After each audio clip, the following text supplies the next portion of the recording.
नमस्कार साथियों, राष्ट्रीय सोयाबीन अनुसंधान संस्थान की यूट्यूब चैनल के माध्यम से जो सोया कृषकों के साप्ताहिक सलाह है कार्यक्रम में आप सभी का हार्दिक स्वागत। और आज हम साप्ताहिक सलाह में 5 प्रमुख बातों के ऊपर चर्चा करेंगे। सबसे पहली बात रहेगी कीट नियंत्रण की। अभी हमारी फसल 35 से 40 दिन की हो चुकी है और कई क्षेत्रों में चक्रभृंग जो कीट है उसका प्रकोप प्रारंभ हो चुका है। आमतौर पर इसका प्रकोप तीसरे सप्ताह में शुरू हो जाता है और ये इसका प्रारंभिक अवस्था होती है और इसके नियंत्रण के उपाय जो करने हमको शुरुआती अवस्था में ही करनी है। पहला उपाय तो यह है कि इसकी ग्रसित पत्तियां, जैसे कि आप इस समय पे चित्र में देख रहे हैं कि बीच वाली जो पत्ती होती है बिल्कुल सिकुड़ जाती है, मुरझाना शुरू हो जाती है और ये तब कम पौधे पे रहती है। यदि हमने इस समय पे ध्यान नहीं दिया तो ये इसका संक्रमण फिर धीरे धीरे पूरे फसल में फैल जाता है। तो सबसे पहले तो उपाय हमें यह करना चाहिए कि ऐसी जो पत्तियां जो लटकी हुई है, मुरझा चुकी है, उनको तने से तोड़ के इकट्ठा करके अपने खेत से बाहर कर दे या फिर उसको रासायनिक कीटनाशक है जो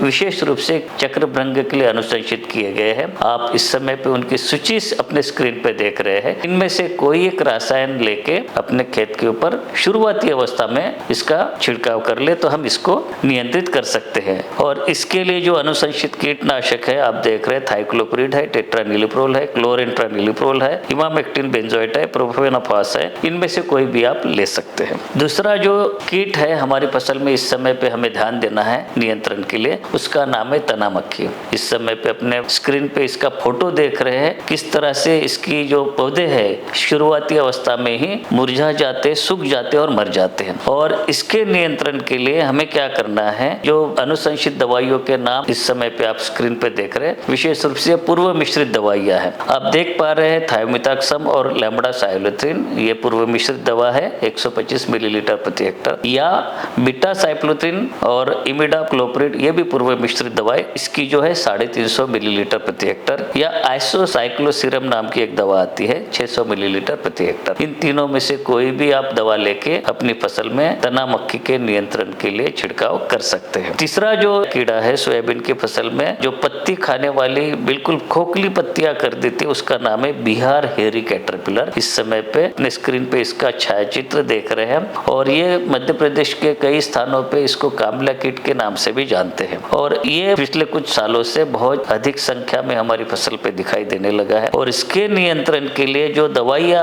अनुशंसित की गई है, फ्लूबेंडियामाइड 250 से 300 ग्राम प्रति हेक्टर, या फ्लूबेंडियामाइड जो लिक्विड फॉर्मुलेशन है 150 मिलीलीटर प्रति हेक्टर, या लैम्ब्डासाइलोथ्रिन है, इसकी जो मात्रा है 300 मिलीलीटर प्रति हेक्टर, या इंडोक्साकार जो 333 मिलीलीटर प्रति हेक्टर। इनमें से कोई भी एक दवा लेके नियंत्रण के लिए बिहार हेयरी कैटरपिलर का हम अपना सकते हैं। एक और इल्ली जो हमारी फसल पे आक्रमण कर रही है इस समय पे कई क्षेत्रों में देखा गया है, अलसी की इल्ली। तो बिहार हेयरी कैटरपिलर की तरह ही ये भी पूरी पत्तियों को खा जाती है, पूरी जाली नुमा फसल हमारी दिखाई देती है और इसका नियंत्रण करना बहुत ही आवश्यक है। और इसके लिए जो दवाइयों के नाम इस समय पे देख रहे हैं, क्लोरेंट्रानिलिप्रोल या स्पाइनोटेरम या फ्लूबेंडियामाइड की दोनों जो दवाइयां है, या इमामेक्टिन बेंजोएट, आप पूरी सूची और उसकी जो डोज है आप देख रहे हैं, इनमें से कोई भी चयन करके अपनी फसल पे छिड़काव कर सकते हैं। अब ये होगी प्रमुख कीटों की बात। अब जो इल्लियां जो आप दिखाई देती है सोयाबीन में, और विशेष रूप से 3 प्रकार की इल्लियां सोयाबीन की फसल पे आक्रमण करती है और कुछ जगह पे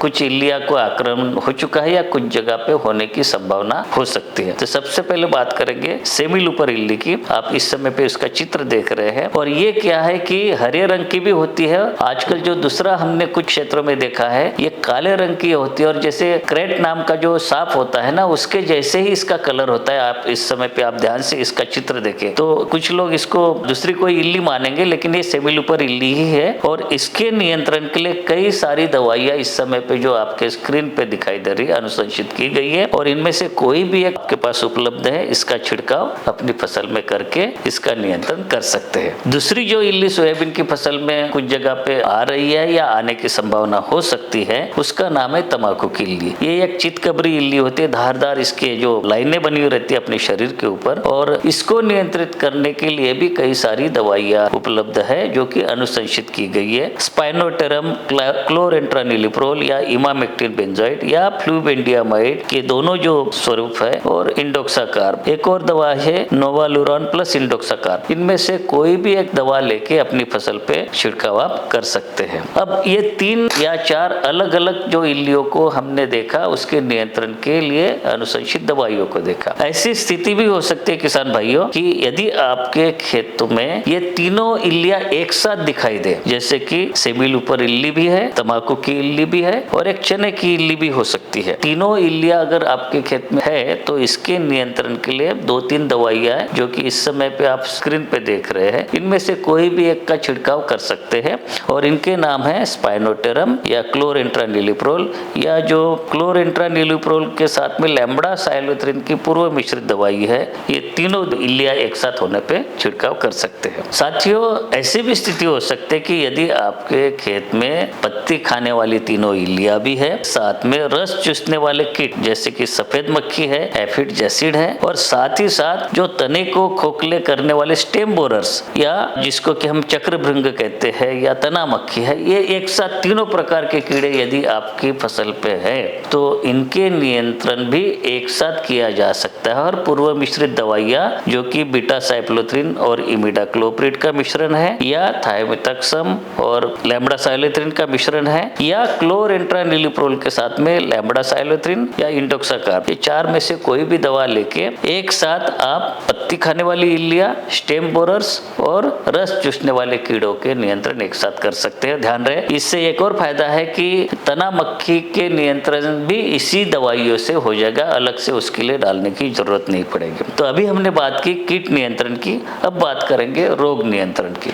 साथियों, जिस प्रकार से हमारे 35 से 40 दिन की फसल है और कुछ स्थानों से जो खबरें आ गई है या देखा जा रहा है, पीली मोजाइक वायरस की बीमारी हमारी सोयाबीन की फसल में प्रारंभ हो चुकी है और खासतौर से जो रेजिस्टेंट वेराइटीज नहीं है उनमें तो बहुत इसकी जो संक्रमण हो चुका है। और जैसे कि आपको पता है, ये वायरस आधारित ये जो बीमारी है और इसका नियंत्रण करने के लिए हमें ये करना पड़ेगा। सबसे पहले जो एक सस्ता सा उपाय जिसमें कुछ भी करने की आवश्यकता नहीं है, 1-2 लेबर लगा के जो ग्रसित पौधे है, जैसे कि आप देख रहे हैं कि इसका संक्रमण हमारे खेत में शुरू होता है तो शुरुआत में कुछ पौधे तक ही सीमित रहता है। तो इक्का दुक्का जब पौधे इस प्रकार के आपको दिखाई देते हैं, जैसे कि फोटो में देख रहे हैं, इसमें क्या पूरी तरह से पत्तियां पीली नहीं पड़ती, हरापन भी रहता है और पीलापन भी रहता है, पत्तियां थोड़ी सी कड़क हो जाती है और चितकबरा एक प्रकार से रंग दिखाई देता है। तो जब ये कम पौधे पे इसके लक्षण दिखाई देते हैं तो आपको ये करना है कि ऐसे ग्रसित पौधे जिसमें संक्रमण हो चुका है अपने खेत से उखाड़ के बाहर कर दे, ताकि इसका संक्रमण हम अन्य स्वस्थ पौधे के ऊपर फैलने से रोक सके।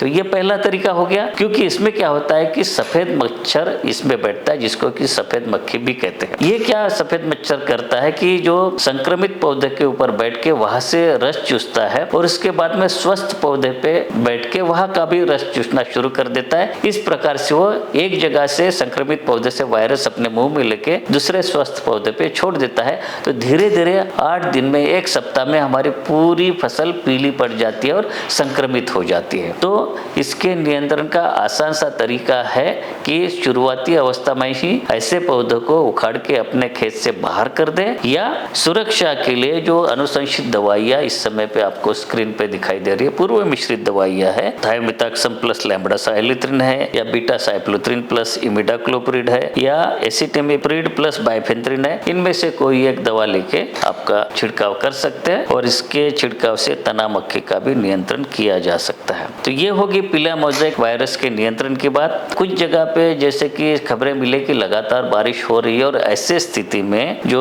एंथ्रेक्नोज जो फफूंद जनित रोग है उसकी संभावनाएं बढ़ जाती है और इसका नियंत्रण करना अत्यंत जरूरी है। पिछले कुछ 2-3 सालों में इसका प्रकोप धीरे धीरे महाराष्ट्र और राजस्थान और मध्य प्रदेश में बढ़ गया है और इसके नियंत्रण के लिए टेबुकोनाजोल या टेबुकोनाजोल का सल्फर के साथ मिश्रित जो दवाइयां है या कार्बेंडिज्म और मैंकोजेब का मिश्रण है, ये इस समय पे सूची आपको स्क्रीन पे दिख रही है और इनमें से कोई एक दवा लेके अपनी फसल के ऊपर छिड़काव करें। ध्यान रहे, शुरुआती अवस्था में ही इसका नियंत्रण संभव हो जाता है और इसके लक्षण आप देखते हैं कि पत्तियों की शिराओं के निचली सतह पे कालापन आ जाता है और तभी आपको ये छिड़काव करना है। अगर आपने उस समय पे नहीं किया तो ये जो इसका इन्फेक्शन है पूरे तने के ऊपर फैल जाता है और पौधा सूख के मर जाता है। तो इन दवाइयों से इसका नियंत्रण संभव है। साथियों, तीसरी जो महत्वपूर्ण बात है खरपतवार नियंत्रण। तो जैसे कि सोयाबीन की फसल में खरपतवार लगभग 30 से लेकर 70% तक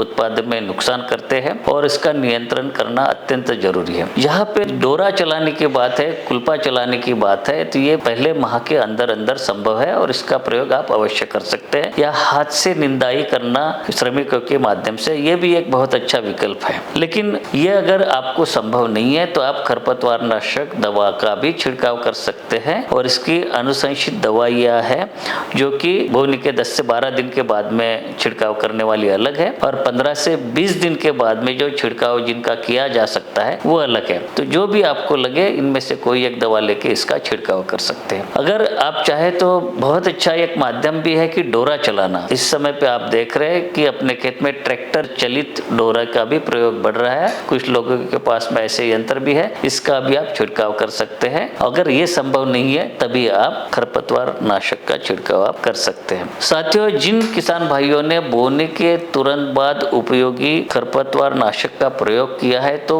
अभी 12 दिन बाद में या 10 दिन बाद वाले 15 दिन बाद वाले खरपतवार नाशक का छिड़काव करने की कोई आवश्यकता नहीं है। आप केवल डोरा चला सकते हैं या हाथ से निंदाई कर सकते हैं। और जहाँ पे नहीं किया है तो आप अनुशंसित रसायन है उनका आप छिड़काव कर सकते हैं। कुछ किसान भाई ऐसे स्थिति देखते हैं कि खरपतवार नाशक के साथ में कीटनाशक का भी प्रयोग कर लेते, मिश्रित उपयोग कर लेते हैं। तो जो राष्ट्रीय सोयाबीन अनुसंधान संस्थान द्वारा जो कुछ परीक्षण किए गए उसमें जो संयोजकता देखी गई है, जो 2 खरपतवार नाशक है क्विजालोपॉप इथाइल और इमेजेटिपायर, इनकी जो कंपेटेबिलिटी देखी गई है 3 कीटनाशकों के साथ में, वे है क्लोरेंट्रानिलिप्रोल या इंडोक्साकार्ब या क्विनाल्फास। अगर आप इनमें से कोई एक लेते हैं, ये खरपतवार नाशक और कीटनाशक, तो ये संयोजक है, मतलब इनकी मारक क्षमता दोनों प्रकार के जो कारक है जैसे कि खरपतवार और कीड़े इनके लिए सक्षम है। लेकिन इनके अलावा अगर कोई आप करते हैं तो उसका उल्टा असर भी सोयाबीन की फसल के ऊपर हो सकता है। तो इसीलिए जो चीजें अनुशंसित नहीं है, जिसके बारे में हमें जानकारी संपूर्ण रूप से अवेलेबल नहीं, तो ऐसे कदापि न करें। साथियों, अब बात करेंगे अन्य चीजें हम इस समय पे क्या कर सकते हैं। तो जैसे कि आपको पता है आपके क्षेत्र में अगर बारिश लगातार हो रही है तो एक चीज हमेशा ध्यान में रखें कि अपने खेत में 3 दिन से अधिक समय तक जल जमाव की समस्या नहीं होने दें। अपने खेत से अतिरिक्त जल का निकास अवश्य करें। और ऐसे क्षेत्र जहाँ पे सूखे की स्थिति से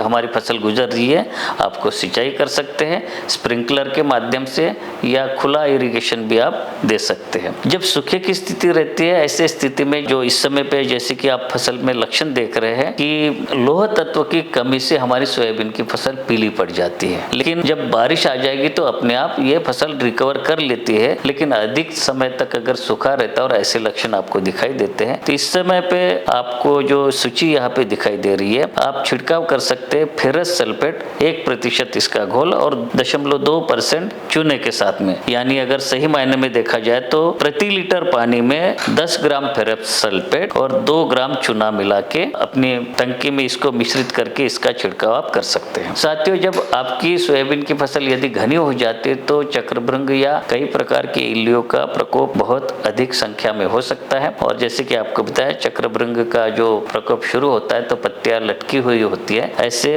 ग्रसित पौधों को तोड़ के इकट्ठा करके आप जला सकते हैं। एक महत्वपूर्ण बात यह भी है कि आपको अपने खेत में जगह जगह पे जाके निरीक्षण करना पड़ेगा और सर्वेक्षण करना पड़ेगा और देखते रहना पड़ेगा यदि आपके खेत में किसी कीड़े का या रोग का प्रकोप हुआ है या नहीं, और अगर है तो उसके तुरंत नियंत्रण के उपाय अपनाना चाहिए। साथियों, जैसे कि बताया कि 30 दिन से अधिक समय की फसल हो गई और सोयाबीन की फसल में फूल आना प्रारंभ हो गए, लेकिन अगर फूल आने की अवस्था में भी अगर आपको कीड़े या बीमारियों का प्रकोप दिखता है तो उपयुक्त रसायनों का छिड़काव आपको करना पड़ेगा। अब अन्य बातों के ऊपर चर्चा करेंगे जिनको कि हम फसल संरक्षण के अन्य उपाय कहते हैं। आप ध्यान में रखें कि जब आप कीटनाशक का प्रयोग करते हैं तो हालोकोन नोजल उपयोग लेना है और खरपतवार नाशक का प्रयोग करते हैं तो फ्लड जेट या फ्लैट फैन नोजल का प्रयोग करना है। पीले मोजाइक के नियंत्रण के लिए आप जगह जगह पे पीली चिपचिपी पट्टियां भी आप लगा सकते हैं। जो बर्ड पर्चेस यानी कि टी आकार के अपने स्ट्रक्चर है या ढांचे है जगह जगह अपने खेत पे लगा ले ताकि पक्षी वहां पे आ सके और इल्लियों को खा सके।